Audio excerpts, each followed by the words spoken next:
Hey everyone, Mango7Roll here. How we doing today? Welcome to another episode of Epic 7, and today's just gonna be a chill talking one, so feel free to minimize the video or something like that. We're gonna just look at Aramintha for a bit, and I want to talk for a little bit about her, and about the changes, the buffs, and what I think about them specifically, and you know, my stance on everything. People have been asking me so much, like so much, so. I figure we might as well do a little one-on-one with y'all, you know, talking about this. So if you're not familiar with Aramintha and myself, she's been my favorite unit forever. I think her voice actress is one of the best people in the entire world. She's super adorable. She's just the best, the happiest person ever, and it like makes me like Aramintha even more. And she was who I took for my selective summon, so she's been with me since day one. And I just love her to death, and I've always been wanting a buff for her or an EE or something, and I feel like we just haven't ever gotten anything until this recent patch. So let's talk a little bit about Aramintha and her changes. So first off, Ignite here. So if we take a look at Ignite, this now is a 50% chance to burn for 2 turns, and it also detonates any burns inflicted on the target. You definitely have to have this Mulligorat up at least to this 10% effect chance here, or else you're going to have a 35 to 40% burn rate, which is just not enough. And then her skill 2 here is the one that was changed the most and the one that I'm the most indifferent about. This is Catalyst, and this attacks all enemies with catalytic explosions. This dispels 2 buffs from them, makes them unhealable afterwards, and also increases the attack of all allies for 2 turns. Also, for each unhealable inflicted, increases CR of the caster by 25%. We then have our skill 3 now, Fire Pillar, and this is an AoE attack and has a 100% chance to inflict 2 burns, which is pretty sweet, and then a 50% chance to stun for 1 turn. Also grants a barrier to her proportionate to her attack, and it's a pretty thick barrier as well. This was just added in recently too, and also has ignores ER for 20 souls. So let's just talk about what I thought going into the patch. The problems I needed to fix with Aramintha before the buff was, number 1, I needed to make her more consistent. I didn't think she was consistent enough. There were plenty of times she would just do a bunch of stuff and not do anything, right?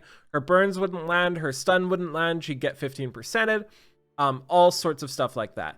Number 2, I thought it was really hard to build her because we kind of, if we wanted to do enough damage, we kind of had to leverage into crit and crit rate, and also if we wanted our stun and our burn on our skill 3 to land and our unhealable on our skill 2, we did need to have a ton of effectiveness as well.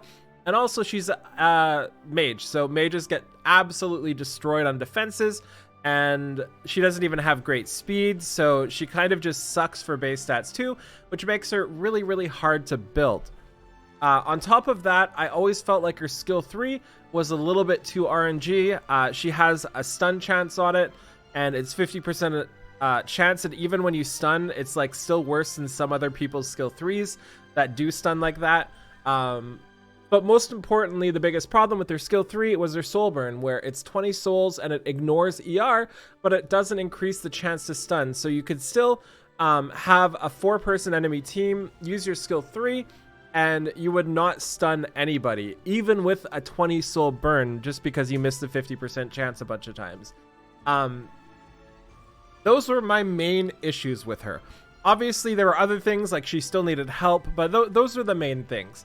So let's start off with the skill 1 change. First off, we do not have ignores ER on this, which actually makes her harder to build, because where her damage comes from now is primarily the skill 1 detonate after your skill 3, right? And not only can you skill 1 not drop a burn and detonate nothing, but you can also skill 1 even with high ER or high effectiveness, which I don't have, but it's good enough, and still get resisted. And before, it was ignores ER, so you couldn't really get 15% or anything like that either. It was just fantastic. And 50% chance to burn, I don't feel like is enough as well. It's a little bit too RNG for how much damage she does elsewhere, right? Like she kind of needs this to push any damage through. We also lost the cooldown reduction on Ignite, which would lower the cooldown of Fire Pillar, which makes it so she cycles turns a lot less as well now. As for her skill 2, this is the one that got majorly buffed, but at the same time, it's a lot less buffed than I think people consider. So Catalyst now, you have to land unhealable on targets to get CR boost. So if you have an enemy team that has a Violet with Moonlight Dreamblade and it has a water unit, you already have a pretty good chance of getting no more than 50% CR, including the other 2 units on the team, if you landed on those. So it makes it really, really difficult to gain any CR. I've used this probably 25-30 times. I've actually played a lot off camera now with it, and I don't think I've once got over 75% CR, and I think the vast majority I get 25 to 50, and combine that in with having what's it called, having restrict everywhere, it has made it extremely difficult. So a lot of people keep telling me I need to skill 2 so I can then skill 3, but I think that's just wrong for a lot of occasions, specifically because a lot of her power comes from her skill 3, right? Your skill 2 doesn't really do anything. Like, this doesn't really change the board of the game. Yes, you get attack buff, but a lot of people already attack buff themselves, and there's unable to be buffed as well. There's so many things stopping this from doing stuff. Like, a lot of times you use this and maybe you land a couple unhealables, maybe you hit 1 or 2 attack buffs and the others are unable to be buffed, and you gain like 25 to 50 CR. And that's just not enough. If you're opening up with a character like Aramintha, you desperately, desperately, desperately need to do something that's important. Otherwise, 1, you'll get counterattacked and die, or 2, like, nothing will happen, and so many other the units do so many other better things. So this is why I very often like to open with Fire Pillar. So Fire Pillar is fantastic, and one of the best parts about Fire Pillar previously is it boosted your CR up consistently to be able to Catalyst afterwards. And yes, it was a little bit awkward because Fire Pillar doesn't increase your attack and Catalyst does, so you would be using Fire Pillar without the attack buff, but I think that's less important than getting the stuns in as soon as you can and getting maybe a single kill on somebody with an Ignite second turn. Like, there's often times where I Fire Pillar and then open it up with Ignite, because yes, I could Catalyst and RNG my way in and try to hit that 75% plus CR to essentially go again, but that's never happened in like 25 times. So hey, congratulations, Tiago Kirby, on your Aramintha. That's kind of why I really like opening up with Fire Pillar still, assuming there's not a bunch of immunities and stuff like that too. So what I'm trying to get at here is I'm not trying to complain. I'm trying to constructive criticism here. I'm actually having the time of my life with Aramintha right now. I think she's fantastic as she is. I think she's got a lot of places she can be used. I think she has pretty good typing versus the vast majority of units, considering the ice units we're going to run into are like Piera, which isn't really super, super dangerous for her, and Rem, which is, but that's just Rem being Rem. Whereas she can handle stuff like Rimuru. She still takes boatloads of damage from Rimuru, even with these stats. But she can handle Rimuru. She can handle Arabi. She can handle the Hwoyoungs if she goes and gets a stun off on Hwoyoung. Also, she blows up Hwoyoung. She also blows up people like Arabi, people like Violet if she hits, and so many other things. So the main changes that Aramintha has gone through has essentially gone from like a turn cycling unit with a bunch of stuns and debuffs and burns, where you generally, me personally, like to use Etika's Scepter, because you can just cycle your turn so fast before, right? With Etika's Scepter, because you get -1 cooldown when you use your skill 1.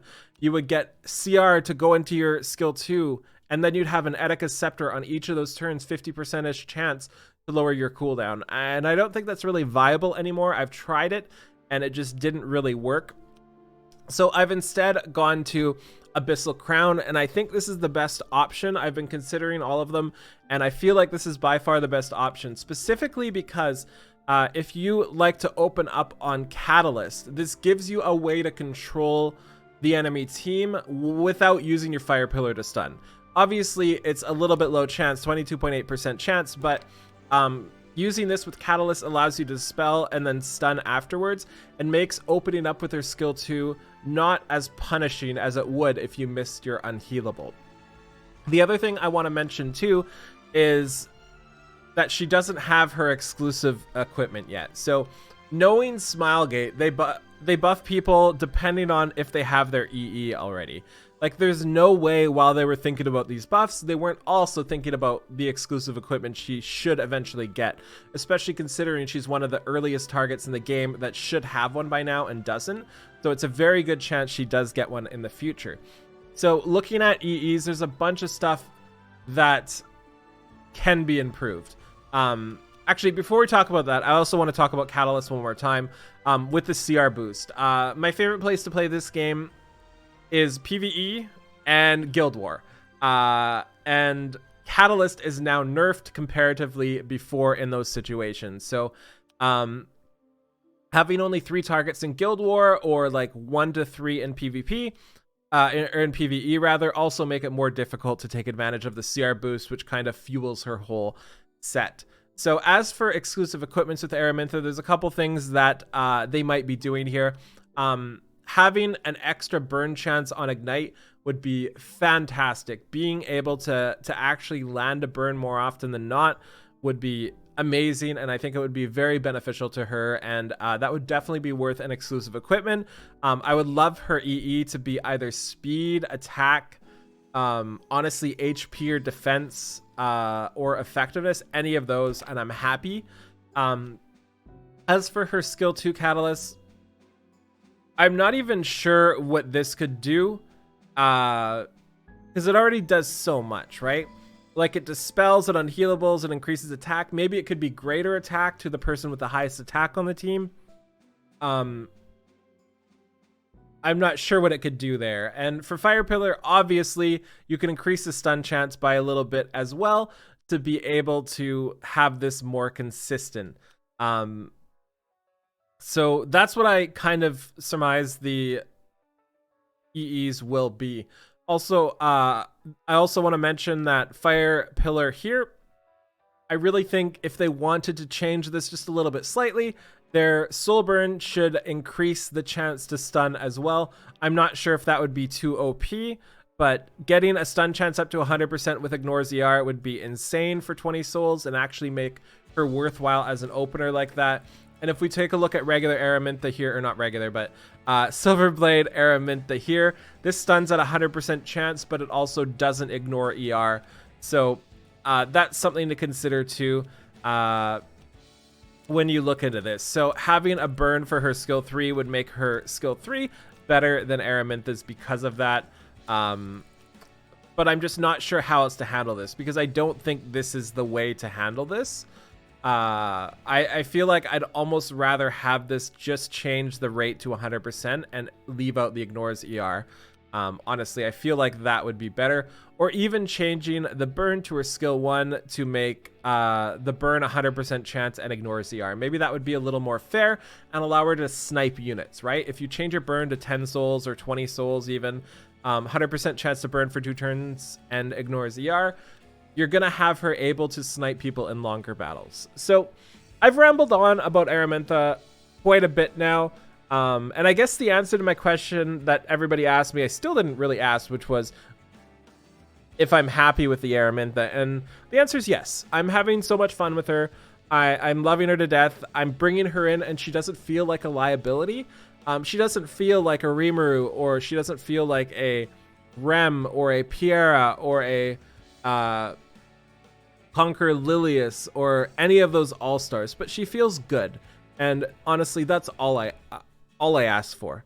I just wanted somebody semi-good I could use, have fun with, and not feel like I was throwing away a win every time I brought her in. So yeah, that's it. Thank you so much for watching. Let me know in your comments below what you think about Aramintha as well in the current state, and I will talk to y'all later. Bye, everybody.